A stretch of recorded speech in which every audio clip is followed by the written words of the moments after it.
여러분, 질문 하나 드리겠습니다. 사람이 사람을 미워할 수 있을까요? 아무 이유 없이 그냥 처음 본 날부터. 오늘 이야기의 주인공 이정수는 그 질문에 이렇게 대답합니다. 네, 그럴 수 있어요. 저는 그 사람이 저를 그렇게 미워했다고 생각했거든요. 이정수는 1982년에 결혼했습니다. 26살이었습니다. 신랑은 김태식. 평범한 회사원이었고 성격이 온순했고 이정수를 끔찍이 아꼈습니다. 문제는 딱 하나였습니다. 시어머니 박옥분. 이정순이 시어머니를 처음 만난 건 결혼 2달 전이었습니다. 태식이 집에 인사를 가던 날, 버스에서 내리면서부터 손이 떨렸습니다. 그런데 그보다 더 떨렸던 건 대문을 열고 들어서는 순간이었습니다. 마당 한가운데 서 있는 여자. 60이 넘었는데도 허리가 꼿꼿했고 눈이 날카로웠습니다. 그 눈이 정순을 위아래로 훑쳤습니다. 아무 말도 하지 않았습니다. 그냥 획 돌아서 방으로 들어갔습니다. 태식이 속삭였습니다. 괜찮아. 원래 저래. 원래 좀 무뚝뚝해. 정수는 고개를 끄덕였습니다. 하지만 그날 그 눈빛이 오랫동안 머릿속에서 지워지지 않았습니다. 그로부터 40년이 지났습니다. 이정수는 이제 66살입니다. 그리고 지금에야 처음으로 이 이야기를 꺼내려 합니다. 저는 그동안 제가 피해자인 줄만 알았어요. 그런데 어느 날 알게 됐어요. 내가 몰랐던 것들이 있었다는 걸. 이것은 한 며느리의 40년 이야기입니다. 그리고 그 40년이 끝나는 날 밝혀진 충격적인 진실의 이야기입니다. 이정수는 1956년 서울 마포에서 태어났습니다. 아버지는 버스 운전기사였고 어머니는 동네 시장에서 반찬 가게를 했습니다. 3남매 중 둘째. 위로는 오빠, 아래로는 남동생. 집안에서 딸 하나인 정수는 어릴 때부터 눈치가 빨랐습니다. 오빠는 공부를 잘해서 부모님의 기대를 받았고 남동생은 막내라 귀여움을 받았고 정수는 그 사이에서 살림을 도왔습니다. 억울하지는 않았습니다. 그냥 그게 당연한 줄 알았으니까요. 어머니는 정순에게 자주 말했습니다. 순아, 여자는 시집가면 참아야 해. 참는 게 이기는 거야. 정수는 어릴 때 그 말이 무슨 뜻인지 몰랐습니다. 고등학교를 졸업하고 정수는 회사에 취직했습니다. 타자 치는 일이었습니다. 월급은 적었지만 자기 돈이 생기는 게 좋았습니다. 그때 처음으로 스스로 뭔가를 해낸다는 느낌이 들었습니다. 회사 생활 3년째 되던 해 동료의 소개로 김태식을 만났습니다. 첫인상은 평범했습니다. 잘생기지도 못생기지도 않았고 말이 많지도 적지도 않았습니다. 하지만 2번, 3번 만나면서 이 사람이 다르다는 걸 느꼈습니다. 정순의 말을 끊지 않았습니다. 정순이 뭔가를 말하면 끝까지 듣고 나서 대답했습니다. 그게 그 시절엔 드문 남자였습니다. 저 이 남자랑 결혼하고 싶어? 어머니에게 말했더니 어머니가 물었습니다. 시어머니는 어떤 분이래? 정수는 잠깐 망설였습니다. 엄격하신 분이래. 어머니가 한숨을 쉬었습니다. 참을 수 있겠어? 그때 정수는 자신 있게 대답했습니다. 네. 결혼식은 1982년 4월이었습니다. 하객이 200명이 넘었습니다. 태식의 집안이 크다는 건 알았습니다. 경상도에서 오신 일가 친척들이 버스를 대절해서 서울까지 올라왔습니다. 피로연 자리에서 시어머니 옥분이 처음으로 정순에게 말을 걸었습니다. 밥은 잘하나? 뜬금없는 질문이었습니다. 네, 어머니. 열심히 배우겠습니다. 옥분이 콧방귀를 뀌었습니다. 서울 여자들은 싸가지가 없다더니 주변 사람들이 웃었습니다. 농담인 줄 알고 정수는 웃지 않았습니다. 신혼집은 태식의 직장 근처 서울 영등포 작은 아파트였습니다. 시어머니 옥분은 경상도 본가에 계셨으니 처음엔 괜찮았습니다. 한 달에 한 번 전화가 오는 게 전부였습니다. 그 전화도 정순에겐 부담이었습니다. 밥은 제대로 해주고 있나? 태식이 옷은 챙기고 있나? 아직 애는 없나? 인사가 아니었습니다. 검사였습니다.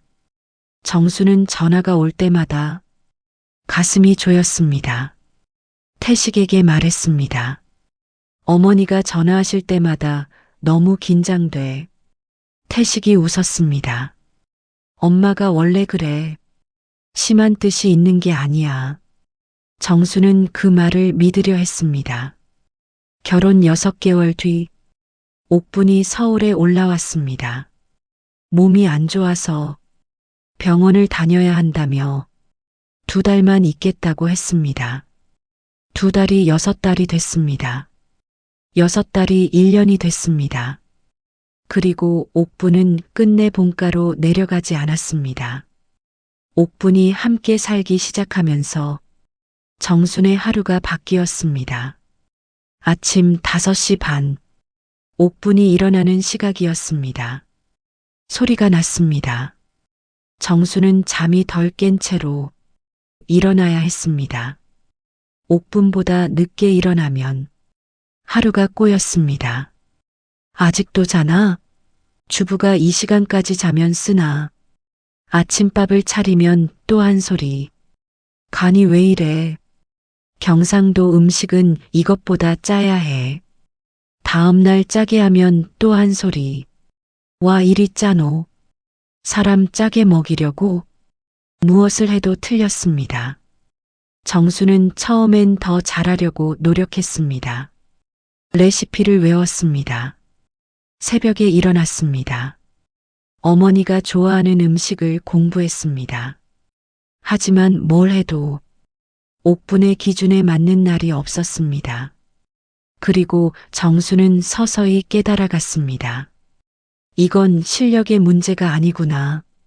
옥분이 서울에 온 지 2달째 되던 날, 정순이 직장 동료와 저녁 약속이 있었습니다.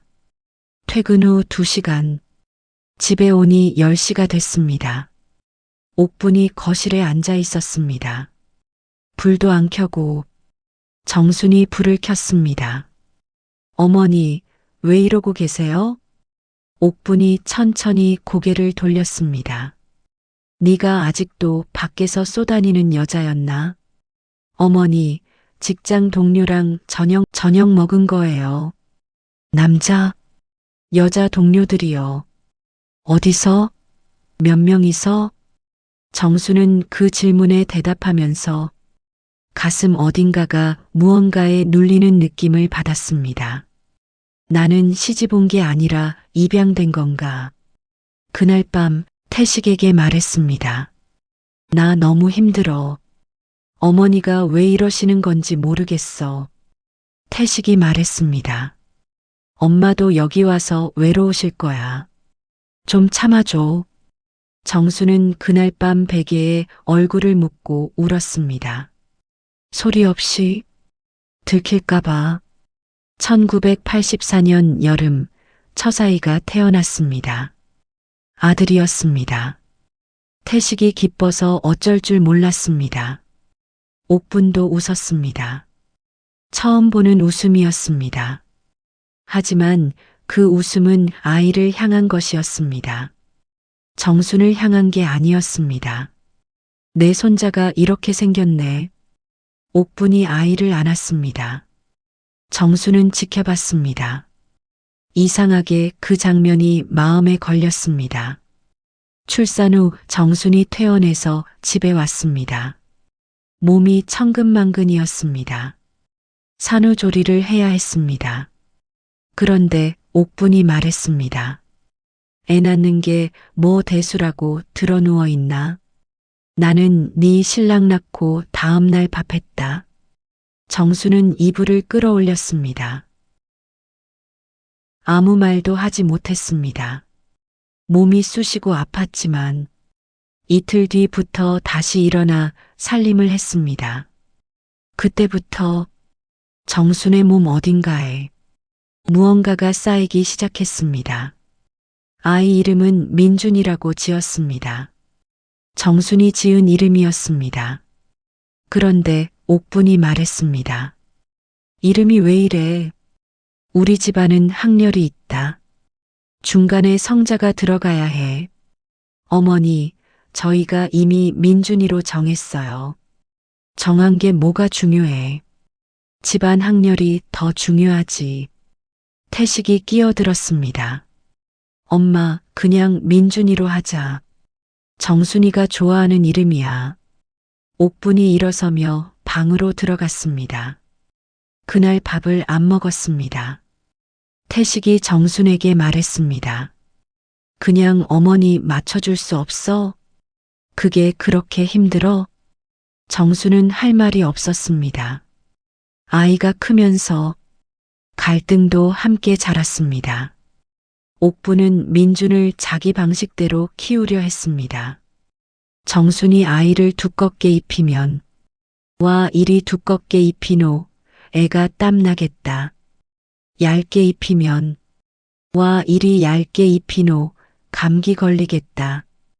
이유식을 만들면 그런 걸 왜 먹이노? 그냥 밥 먹이면 되지. 밥을 먹이면 아직 어린애한테 왜 밥을 먹이노? 정수는 어느 날부터 아이 키우는 일도 눈치를 보며 해야 했습니다. 그러던 중에 일이 하나 생겼습니다. 민준이 3살 때 정순이 시장에 나간 사이에 옥분이 민준에게 무언가를 먹였습니다. 돌아와 보니 민준이 토하고 있었습니다. 어머니, 뭘 드린 거예요? 단팥빵 조금 줬다. 왜? 민준이 밀가루 알레르기 있어요. 병원에서도 당분간 안 된다고 했잖아요. 알레르기가 뭐가 그리 대수라고. 정수는 그 순간 뭔가가 끊어지는 느낌이었습니다. 어머니, 이건 아이 건강 문제예요. 다음엔 제가 없을 때 아무것도 먹이지 마세요. 옥분의 눈이 가늘어졌습니다. 지금 나한테 뭐라 하는 거야? 그날 밤 옥분은 태식에게 말했습니다. 네 마누라가 나한테 대들었다. 태식이 정순에게 물었습니다. 엄마한테 함부로 말한 거야? 함부로가 아니야. 민준이 알레르기 있는 거 알잖아. 그렇더라도 어머니한테 그렇게 말하면 안 되지. 정수는 그날 밤 한숨도 못 잤습니다. 세월이 흘렀습니다. 민준이 초등학교에 들어갔습니다. 정수는 직장을 그만뒀습니다. 옥분이 일하는 며느리를 탐탁치 않아 했고 아이도 봐야 했고 무엇보다 정순 자신이 지쳐 있었습니다. 집에서 시어머니와 종일 같이 있는 삶. 그게 시작됐습니다. 아침 5시 반부터 밤 10시까지 옥분의 시선과 말이 닿지 않는 시간이 없었습니다. 국이 왜 이래? 청소를 이렇게 하면 되나? 민준이 공부는 봐주고 있나? 태식이 양말은 왜 이렇게 달았어? 친정 식구들이 또 왔다 갔나? 정순의 친정 부모님이 오시는 날이면 옥분은 어김없이 그날 몸이 아프다고 누웠습니다. 처음엔 진짜 아픈 줄 알았습니다. 하지만 3번, 4번 반복되면서 정수는 알았습니다. 일부러 그러는 거구나. 친정 부모님이 불편하게 계시다 가시는 게 정순에겐 가장 힘든 일이었습니다. 어머니가 한 번은 조용히 물었습니다. 순아, 정말 괜찮은 거야? 정순은 웃었습니다. 괜찮아, 엄마. 적응했어. 거짓말이었습니다. 그 무렵 정순에게 작은 탈출구가 생겼습니다. 동네 주부들과 함께하는 독서 모임이었습니다. 일주일에 한 번, 2시간. 그 2시간이 정순에겐 숨쉬는 시간이었습니다. 그런데 옥분이 그것마저 건드렸습니다. 독서 모임이 뭔 독서 모임이야. 애 엄마가 집 내버려 두고 쏘다니나. 어머니, 일주일에 한 번이에요. 그 시간에 민준이 공부 봐줘야 하는 거 아니가. 민준이 아직 1학년이에요. 1학년이라도 공부가 중요하지. 정수는 결국 독서 모임을 그만뒀습니다. 나중에 그때를 돌아보면서 정수는 말합니다. 그게 제일 후회돼요. 그걸 끊으면서부터 저한테 제 공간이 하나도 없어졌거든요. 상처는 큰 사건에서만 오지 않았습니다. 작은 말들이 더 무서웠습니다. 너네 친정은 형편이 어떻대? 네 오빠는 뭐하는 사람이래? 서울 사람들은 얕다더니 겉으론 그냥 하는 말 같지만 쌓이면 달랐습니다. 정순이 뭔가를 잘했을 때는 옥분이 아무 말도 하지 않았습니다. 칭찬이 없었습니다. 단 한 번도. 정순이 잘못했을 때는 반드시 한마디가 따라왔습니다. 그래서 정순은 잘해도 불안하고 못해도 불안한 사람이 됐습니다. 태식에게 하소연하면 태식의 대답은 언제나 비슷했습니다. 엄마 원래 그래. 참아줘. 나도 힘들어. 정수는 어느 순간부터 태식에게도 말을 안 하게 됐습니다. 그냥 혼자 삭혔습니다. 그렇게 10년이 지났습니다. 1992년 봄, 정순에게 또 다른 일이 생겼습니다. 시누이 태숙이 이혼을 했습니다. 태식의 여동생, 남편이 다른 여자를 만났다며 아이 둘을 데리고 친정으로 돌아온 것이었습니다. 즉, 정순의 집으로. 태숙이가 힘든데 방 하나 내줘야 하지 않겠나? 옥분이 당연한 듯 말했습니다. 정수는 잠깐 멈췄습니다. 어머니, 저희 집이 방 2개밖에 없어요. 민준이 방이랑 저희 방이랑. 민준이 작은 방에서 같이 자면 되지. 그럼 태숙이네 아이들은요? 다 같이 자면 되지. 뭐가 문제야? 정수는 그날 밤 태식에게 말했습니다. 태식아, 이건 좀 아닌 것 같아. 태식이 말했습니다. 태숙이가 어디 가겠어. 임시로만 있는 거야. 임시가 8개월이 됐습니다. 정순의 집엔 5명의 사람이 살았습니다. 그리고 그 8개월 동안 시누이 태숙은 정순에게 한 번도 고마다는 말을 하지 않았습니다. 오히려 이런 말을 했습니다. 오빠가 고생하네. 형수가 살림을 왜 이렇게 해? 1995년 추석. 정순의 친정 어머니가 많이 편찮으셨습니다. 치매 초기 진단을 받은 것이었습니다. 정순은 친정에 더 자주 가야 했습니다. 일주일에 2번. 그러자 옥분이 말했습니다. 네 친정에 이렇게 자주 가면 우리 집은 어떻게 하노? 어머니, 친정 어머니가 많이 아프세요. 우리 태식이 밥은 누가 챙겨?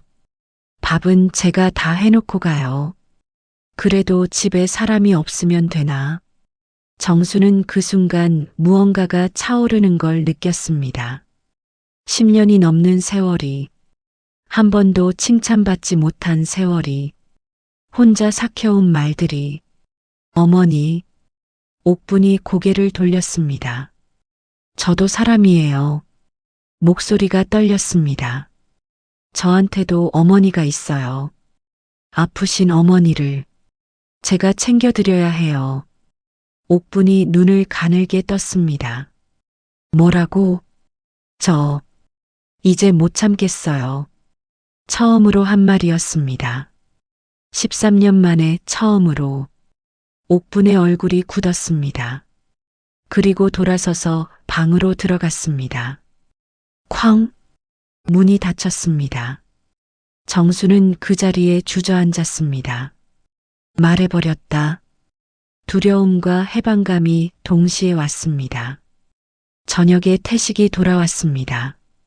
옥분이 먼저 방에서 나왔습니다. 태식아, 오늘 네 마누라가 나한테 막 대들었다. 태식이 정순을 봤습니다. 정순이 말했습니다. 나는 대든 게 아니야. 친정 어머니 아프신데 가야 한다고 한 거야. 태식이 한숨을 쉬었습니다. 당신이 좀 참지. 얼마나 더 참아? 13년 동안 참았어. 그게 쉬운 줄 알아? 나도 가운데서 힘들어. 그럼 나는 얼마나 힘들겠어. 그날 밤 처음으로 부부가 크게 싸웠습니다. 태식이 말했습니다. 당신 때문에 엄마가 저러는 거야. 정순이 말했습니다. 나 이혼하고 싶어. 이혼이라는 말이 나왔습니다. 태식은 그 말에 충격을 받은 것 같았습니다. 아무 말도 못했습니다. 다음 날, 태식이 회사를 빠지고 집에 있었습니다. 당신 진심이야? 정순이 말했습니다. 모르겠어. 근데 이대로는 못 살겠어. 태식이 오래 생각했습니다. 그리고 말했습니다. 엄마한테 말해볼게. 제발 한 번만 더. 정수는 대답하지 않았습니다. 태식이 어머니 방에 들어갔습니다. 오래 있었습니다. 1시간쯤 지났을까? 태식이 나왔는데 얼굴이 이상했습니다. 눈이 빨갛게 부어 있었습니다. 태식아, 왜 그래? 태식이 아무 말도 안 했습니다. 그냥 소파에 앉았습니다. 정순이 옆에 앉았습니다. 한참 만에 태식이 입을 열었습니다. 정순아, 엄마한테 오늘 처음 들은 얘기가 있어. 뭔데? 태식이 정순을 봤습니다. 눈이 흔들렸습니다. 엄마가 나한테 미안하다고 했어. 정순은 영문을 몰랐습니다. 무슨 말이야? 태식이 천천히 말했습니다. 엄마가 정순이한테 잘못했다고. 근데 이유가 있었다고. 엄마가 나 낳고 아버지한테 버림받았대. 정순이 멈췄습니다. 뭐? 아버지가 다른 여자 생겨서 떠났는데 그 여자가 서울 여자였대. 아버지가 서울로 갔는데 그 뒤로 연락이 끊겼고 결국 엄마 혼자 나 키웠대. 그래서 태식의 목소리가 갈라졌습니다. 서울 여자가 싫었던 거래. 당신이 서울 사람이라서 처음부터 싫었던 거래. 정수는 한동안 아무 말도 못했습니다. 서울 여자, 그 세 글자가 뇌리에 박혔습니다. 정순이 잘못한 게 아니었습니다. 처음부터 태어난 곳이 서울이었다는 것뿐. 그게 13년의 이유였습니다. 정수는 이상하게 눈물이 나지 않았습니다. 너무 어이가 없어서였는지, 너무 황당해서였는지, 그냥 멍했습니다. 다음 날 아침, 정순이 부엌에 있는데 옥분이 나왔습니다. 새벽 5시 반, 언제나처럼. 그런데 이번엔 달랐습니다. 옥분이 정순 옆에 서더니 아무 말도 안 했습니다. 그냥 섰습니다. 정순도 아무 말 안 했습니다. 그렇게 한참이 지나고 옥분이 아주 낮은 목소리로 말했습니다. 밥같이 하자. 그게 전부였습니다. 사과가 아니었습니다. 해명도 아니었습니다. 그냥 그 한마디, 밥같이 하자. 정수는 나무 주걱을 내밀었습니다. 옥분이 받아들었습니다. 두 사람은 그날 아침 처음으로 나란히 서서 밥을 했습니다. 아무 말 없이. 그 뒤로 달라진 게 있었냐고요? 솔직히 말하면 바로 달라지지는 않았습니다. 옥부는 여전히 말이 날카로울 때가 있었습니다. 정수는 여전히 상처받을 때가 있었습니다. 하지만 뭔가 하나가 달라졌습니다. 이유를 알게 됐다는 것. 옥분이 나쁜 사람이 아니라는 것. 그냥 깊이 상처받은 사람이었다는 것. 서울 여자한테 남편을 빼앗기고 아들 하나 붙들고 혼자 살아온 여자. 그 상처가 며느리에게 향했다는 것. 정수는 이해할 수 있었냐고요? 이해까지는 아니었어요. 근데 그냥 측은했어요. 그 사람도 참 불쌍하다 싶었어요. 2022년 이정수는 66살이 됐습니다. 민준이는 결혼해서 아이가 둘입니다. 태식은 퇴직하고 정순과 함께 조용히 삽니다. 그리고 옥부는 2018년 86살을 일기로 세상을 떠났습니다. 마지막 몇 년은 정순이 모셨습니다. 치매가 왔습니다. 정순이 치매에 걸린 옥분을 씻기고 먹이고 재웠습니다. 어느 날 치매가 많이 진행됐을 때 옥분이 정순의 손을 잡았습니다. 그리고 말했습니다. 아가야. 정순이 멈췄습니다. 아가야, 밥 먹어라. 치매로 현실을 모르는 상태였습니다. 정순이 누구인지도 몰랐을 겁니다. 하지만 그 말이, 그 목소리가 정순은 평생 잊히지 않습니다. 아가야. 13년을 차갑게 대하던 사람이 정신이 흐려지는 순간 꺼낸 말이 아가야였다는 것. 정수는 그날 옥분의 손을 잡고 처음으로 시어머니 앞에서 울었습니다. 옥분이 세상을 떠나던 날, 정수는 옆을 지켰습니다. 태식도 있었고 민준이도 있었습니다. 옥분이 눈을 감기 몇 시간 전, 잠깐 의식이 돌아온 것 같았습니다. 정순의 손을 꼭 쥐었습니다. 아무 말도 없었습니다. 그냥 쥐었습니다. 정수는 그 손을 놓지 않았습니다. 옥분이 눈을 감은 건 새벽 3시였습니다. 정수는 나중에 이렇게 말했습니다. 그때야 울었어요. 진짜 울었어요. 미운 마음이 있었어요. 분명히. 근데 그 사람도 불쌍했어요. 남편한테 버림받고 아들 하나 붙들고 살면서 며느리한테도 결국 제대로 사과 한마디 못하고 그 사람도 그게 한이었을 거예요. 표현을 못했을 뿐이지. 정순이 마지막으로 이 이야기를 하면서 말했습니다. 제가 피해자라고만 생각했어요. 오래도록. 근데 지금 생각해보면 그 사람도 피해자였어요. 더 오래된 피해자. 저는 그나마 40년 지나서 이유를 알았지만 그 사람은 자기가 왜 그러는지 아마 자기도 몰랐을 거예요. 상처가 상처를 낳은 거죠. 어머니가 원해서 그런 게 아니었어요. 그리고 한마디를 더 했습니다.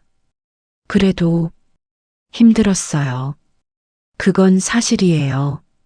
사람은 이유 없이 나쁜 경우보다 이유가 있는데 표현을 못해서 나쁜 사람처럼 보이는 경우가 더 많습니다. 그리고 우리는 그 이유를 너무 늦게 알거나 영영 모르고 지나가기도 합니다. 오늘 이정순의 이야기가 비슷한 상황에 계신 분들께 조금이라도 위로가 됐으면 합니다. 그리고 지금 이 순간 누군가와 갈등 중이신 분이 계시다면 생각해 보셨으면 합니다. 저 사람에겐 어떤 이유가 있을까? 오늘 이야기는 19만 8,090년대 한국 가정의 실제 기록과 구술 자료를 바탕으로 재구성한 이야기였습니다. 구독과 좋아요, 그리고 댓글로 여러분의 이야기를 나눠주세요. 여러분의 사연이 다음 이야기가 됩니다. 감사합니다.